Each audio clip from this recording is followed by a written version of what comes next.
随着孔子学院的大门缓缓关闭，街头的民众立即欢欣鼓舞了起来。这是2020年瑞典街头的一幕。民众的喜悦不仅在于一座孔子学院的关闭，更在于这意味着来自中国的孔子学院在瑞典将彻底成为历史。近年来，瑞典人对中国的敌视已经肉眼可见，在这份敌视背后，既有因爱生恨的叹惋，又有复杂难解的国际局势。3年前，美国对于皮尤研究中心来说，今天是个大日子，所有人都忙忙碌碌，等待着结果揭晓。原来，研究中心今天要公布一份调查报告，而这份报告的主题与中国息息相关。研究中心耗费了数年时间，只为弄明白一个问题：在过去的10年里，西方国家对中国的好感度发生了怎样的变化？简单来说，他们想通过数据弄清楚究竟哪个西方国家的民众最讨厌中国人。时间1分1秒过去，越来越多的数据出现在屏幕上，研究中心的人员目不转睛，屏息以待。突然，鲜红的 85% 出现，跳动在屏幕上。研究人员连忙找到对应的国家，结果却令所有人都大吃一惊。这个最恨中国人的西方国家竟然是瑞典。据统计，瑞典民众对中国的恶感尤为强烈，竟然有超过 85% 的人讨厌中国。其实，除了最直观的数据之外，瑞典人的种种行为似乎也印证了这一点。在不少瑞典人心中，中国人与蛮荒时代的野人无异。他们坚定地相信中国人不讲卫生，没有公德，甚至会随地大小便，完全没有进入文明时代。在瑞典的媒体上，我们也常常能看见各种辱华消息，比如瑞典电视台会故意不放出中国的完整地图，在领土问题上混淆视听。又比如在别国造谣抹黑中国时，瑞典往往冲在一线，装腔作势，跟着一起贬低中国。最离谱的是，原本中国的不少城市都和瑞典的城市建立了友好关系，但近年来，瑞典的城市纷纷作妖，取消了城市之间的友好合作。不仅如此，瑞典还关闭了境内所有的孔子学院。要知道，孔子学院是中外文化交流的桥梁，也是两国友好的象征。瑞典的这种行为摆明了是要给中国难堪。瑞典不光自己关闭了孔子学院，还在欧洲境内煽风点火，怂恿别国加入反华阵营，一起让中国下不来台。可见，从官方到民间，瑞典都恨惨了中国。然而，这份仇恨却让中国人有些摸不着头脑。按理来说，中国与瑞典的关系绝不该如此僵硬，两国相隔千里，不仅没有地缘政治上的直接冲突，还在贸易上有着频繁的往来。比如宜家、H&M 一类的瑞典品牌，在中国也有着广泛的市场。最重要的是，在新中国成立之初，瑞典对中国的态度相当友好。在这么多西方国家里，瑞典是当时第一个承认新中国的西方国家，两国也曾有过持续数年的蜜月期。如此看来，瑞典对中国颇有几分因爱生恨的意味。那么，瑞典的这个转变从何而来呢？其实，中国与瑞典的纠葛要追溯到18世纪。现如今，黄种人已经成为了一个很常见的词汇，是亚洲人的代称之一。可实际上，这个词语诞生之初具有强烈的歧视色彩，将殖民主义的傲慢体现得淋漓尽致。而给中国人亲手打上这份歧视标签的，正是一位著名的瑞典科学家林奈。想要更好地理解这一点，咱们得先从不同颜色在不同文化语境中的含义聊起。众所周知，每个种族都有属于自己的颜色崇拜，这些颜色背后蕴含着丰富的民族文化，而文化与文化之间也存在着差异。以黄色为例，这种颜色在中西方的象征便完全不同。在东方，黄色是尊贵的象征，封建王朝里唯有皇室才能使用黄色，但是在欧洲，黄色却完全不受人喜爱。欧洲人认为黄色象征着衰落与病态，是一种低俗而不纯洁的颜色。受宗教观念影响，欧洲人更偏爱白色，在他们看来，白色既神圣又代表着智慧。于是，在定义不同种族时，欧洲人也习惯用颜色来进行区分。欧洲人提出白种人是一种尊称，表明了这个种族的高贵。中世纪时，中国人就是欧洲人心目中的白种人。比如16世纪时，一批葡萄牙航海家远渡重洋，来到神秘的东方大陆，第一次接触到了传说里的中国人。中国人的聪明与勇敢令他们印象深刻，因此这批航海家回去之后，立刻向国王禀明了情况。他们说，中国大部分人都是白种人，这些人皮肤的颜色与欧洲人类似，身体素质很好，社会井井有条，令人赞叹。不仅如此，著名的航海家利玛窦也给予了同样的评价。在他的游记里，中国人也同样以白种人的面貌出现。这种描述一直持续了将近200年，直到18世纪，瑞典人林奈凭借着一本书改变了这一切。当时，伴随着欧洲大航海的兴起，工业文明逐渐在欧洲发展起来，令欧洲有了新的进步。这种变化也让他们不再崇拜中国，而是转向了另一个极端，藐视中国。恰逢此时，清政府推出了严厉的海禁政策，严格限制西方货物进入中国。令西方商人丢掉了赚钱的良机。再加上中国人不信宗教，基督教那套在中国完全行不通，传教士们颇受打击，一来二去，西方人就恨起了中国，梁子就这么结下了。相应的，西方人对中国人的评价也就不断降低。于是林奈顺应潮流，撰写了一本名叫《自然体系》的书。在这本书里，林奈创立了人种分类学。所谓人种分类学，就是将地球上的人分为3、6、9等。林奈认为，这世上最高贵的自然是欧罗800种人，剩下的都各有缺陷。而中国人就属于亚洲黄种人。在描述黄种人的时候，林奈还使用了拉丁语中满含讽刺与挑衅意味的一个词语。林奈之后对黄种人的嘲讽愈演愈烈，甚至成为了西方国家之间心照不宣的一种歧视话语。这种现象一直到第2次世界大战后才有所改变，甚至逐渐确立了新的政治正确。然而，对于黄种人的隐性歧视始终没有消失，就像一根最尖锐的刺狠狠扎在中国人的心中。归根结底，这一切都是拜那位瑞典人所赐。由此可见，瑞典人对中国的伤害早在几个世纪前就已经开始。这种仇视宛如深埋在时间长河里的一颗种子，只要找到合适的时机，就会重新萌发。说回现实，今天的瑞典人之所以如此讨厌中国人，原因十分复杂，但可以肯定的是，瑞典媒体的宣传起到了重要影响。瑞典媒体为瑞典人打造了一座密不透风的信息茧房，这座信息茧房循环播放着有关中国的负面消息，令不少瑞典民众信以为真。在他们看来，中国可以与蛮荒之地画上等号，是一个只有消极面的国度。更重要的是，只要出现一些为中国说话的声音，就立刻会被瑞典媒体扼杀在摇篮里。媒体的动机十分明确，一来谩骂中国可以获得流量，炒作自身；二来说中国坏话还能转移国内矛盾，消解普通民众在移民问题上的愤怒。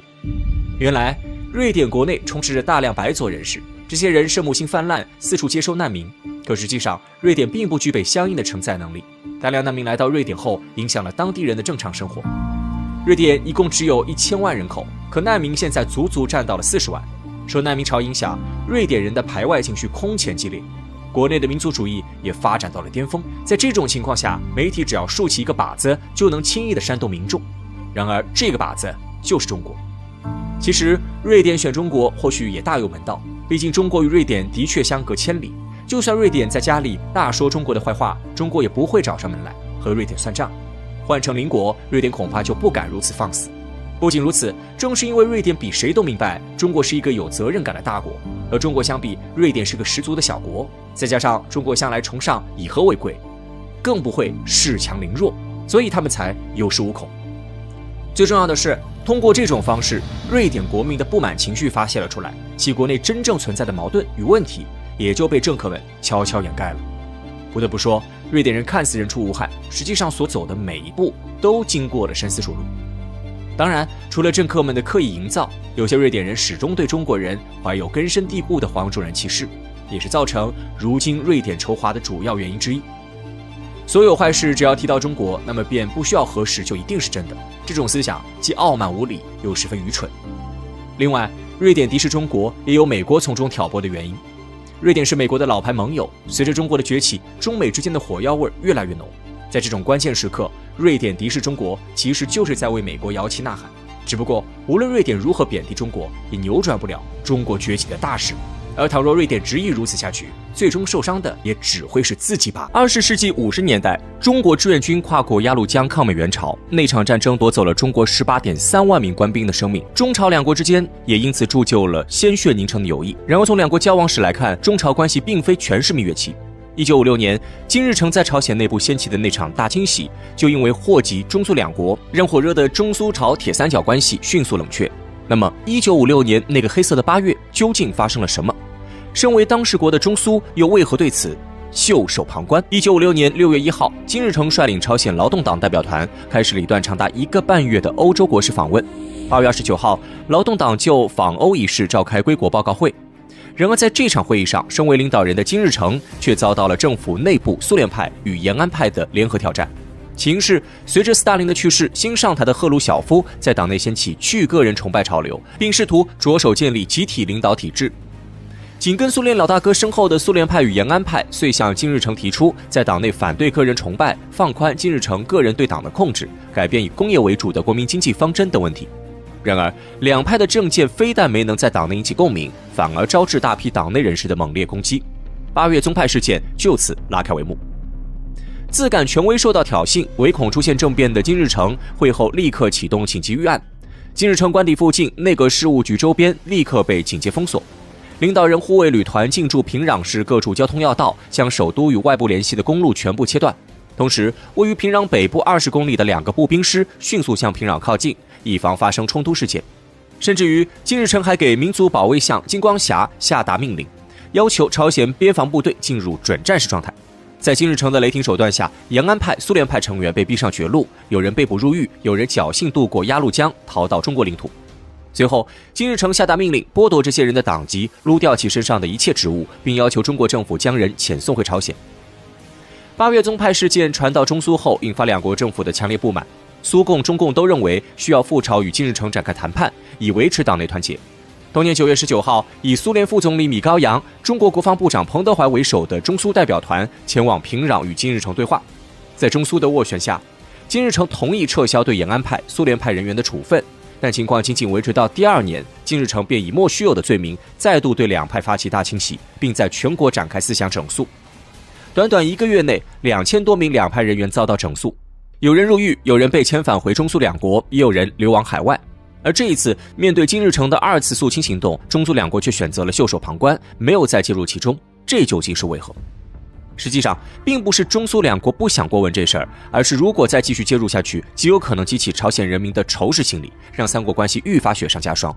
因为在朝鲜境内普遍存在根深蒂固的民族主义情绪、反大国主义倾向。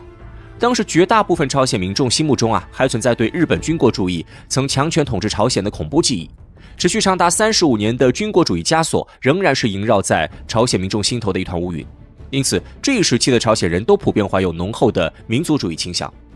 在这种社会氛围下，金日成1945年回国之后，向来以抗日英雄自居，苏联派和延安派也参与到为了金日成塑造民族印象行凶的过程中。因此，在朝鲜人心目中，金日成就是民族主义利益的代名词。与此相反的是，苏联派和延安派在朝鲜非常不受待见。对大多数朝鲜人民而言，两派人士只不过是从海外回来的，脱离朝鲜民众的，甚至连朝鲜话都不会说的苏联人和中国人。同时，苏联派遣到朝鲜工作的苏联顾问在朝期间的表现也引发了朝鲜民众的反感。更加雪上加霜的是，8月宗派事件中的反金日成集团核心人士，在意识到形势不妙，即将受到金日成攻击后，果断逃到了中国。不仅如此，事发后朝鲜驻苏大使李相朝甚至专门致信苏共和中共告金日成的状，请求两国政府出面介入此事，以反击金日成。这些反金日成派的种种举动，在朝鲜国内大大损毁了两派一开始谈判金日成的名分和大义，掩盖了批驳金日成个人崇拜现象和个人专权的正当性。金日成果断抓住这个契机，将两派塑造成大国主义侵略者形象，从而激起民愤。在这种情况下，倘若中苏仍坚持介入金日成肃清计划，势必引发朝鲜人民的激烈反对，伤害三国感情。并且，即便中苏想要再度介入，金日成个人崇拜与专权其中问题也难以解决，因为他在朝鲜有着扎实的权力基础。在创建朝鲜劳动党、建立朝鲜人民共和国初期，受到苏联支持的金日成威望最高。1945年，苏联派回到朝鲜时，他们都得到了苏共的命令，帮助金日成在国家建设中成为最高领导人，帮助其塑造民族英雄形象。除了苏联派，朝鲜建国初期的延安派也接到了类似的命令。因此，金日成自回到朝鲜、进入朝鲜人民的视野以来，一直是民族英雄、国家领导人的绝对正面形象，也是领导朝鲜走下去的不二人选。朝鲜战争过后，金日成虽说未能实现统一半岛的野心，但却通过8月宗派成功巩固了自己的地位。苏联派、延安派重要领导人被肃清，金日成在朝鲜政坛毫无对手可言。除他之外的任何人在影响力与号召力上都远远无法达到国家领导人的等级。所以，当时苏联派、延安派反对金日成而谋划发动政变，计划以崔昌义取代金日成担任朝鲜最高领导人的计划根本不现实。考虑到这一点，中苏也就没了介入此事的必要。除了以上原因之外，中苏选择袖手旁观还有另一层深意，那就是两国介入此事的本质目的是希望维护朝鲜内部和平，维系三国友谊，帮助金日成摆平麻烦。米高扬出发平壤之前，曾先来到中国与毛主席会面，双方就8月宗派一事进行了交流。毛主席披露了2个重要看法。其一，毛主席认为金日成目前对中苏持敌对情绪，中苏朝三国处于关系紧张局面，因此他交代米高扬和彭老总，此次前往朝鲜，金日成可能会以为中苏双方想要联手干预朝鲜内政，所以一上来中苏代表团就要表明立场，我们不是为打你而来，而是要帮助你。只有这样，金日成才能改变态度。米高扬对此深表赞同。其二，毛主席还提出，中苏代表团抵达平壤后，金日成有可能要求中国志愿军驻朝鲜守军撤退。他叮嘱彭老总，如果金日成有这样的要求，中国愿意撤军。从毛主席的发言不难看出，中苏领导人对八月宗派有着相对一致的看法和处理态度。两国领导人都不赞成金日成肃清异己的举动，认为八月宗派事件是不正常的党内活动。尤其是金日成不顾中苏劝阻，直接将劳动党副委员长朴宪勇处死一事，让中苏极为震惊和反感。可尽管如此，毛主席、米高扬在这场会谈中也并未商量直接推翻金日成的方案。两国代表团此行的目的是劝说金日成取消对苏联派、延安派人员一撸到底的决议，恢复被撤职人员的职务，最终使得金日成派与反对派达成和解。因此，在代表团出发前，毛主席一再告诫要采取谨慎措施和态度，不能继续激化金日成对两国的恶意。可见，中苏两国本就秉持着友好磋商、帮助朝鲜解决问题的态度前往平壤。然而，在朝鲜国内反大国主义情绪严重，金日成冥顽不灵，且已经将两派人员彻底肃清的情况下，中苏两国这时再介入已经于事无补，只能继续恶化彼此关系。所幸，中苏也就选择了袖手旁观。八月宗派事件是金日成成为肃清异己、维护自身统治地位的一次清洗运动。此事过后，金日成虽坐稳了在朝鲜的一把手位置，但也让朝鲜与中苏的关系蒙上一层阴影。当然，他的这种举动也对朝鲜本身造成了深远的影响。